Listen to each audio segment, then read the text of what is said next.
Hi, I have a prosthetic, and in this series I'm going to answer the questions that you're too afraid to ask, often rightfully so, and it's called Don't Pretend You're Not Curious.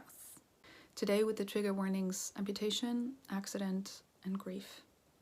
Okay, so the last time I posted, some people asked what happens to amputated limbs in the hospital, and what I found out is that they burn them, and sometimes they ask if they could use them for research. To my knowledge, I wasn't asked, but I was also really high on various pain meds, so I might be wrong about that.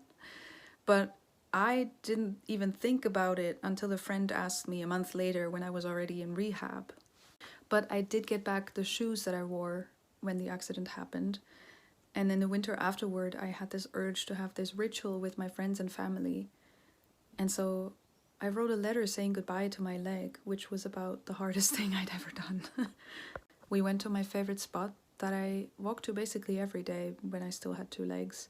And it was a whole ordeal to get there in the middle of the forest with the wheelchair, but we did get there.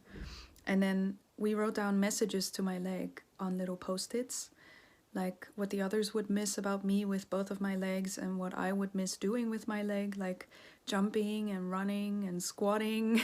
I mean, I still miss those things. And then we put those in a left shoe and we buried both. And then we put a little candle on the grave, and it was like the first cold night that winter, but it kind of fit the bill. No gold can stay. No gold can stay.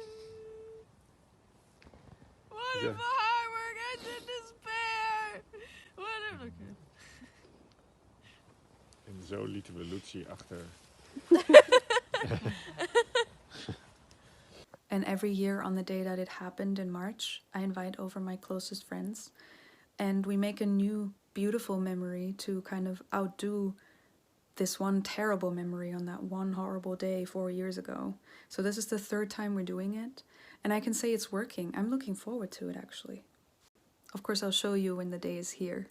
Thanks for watching. Let me know if you have any questions. Doei!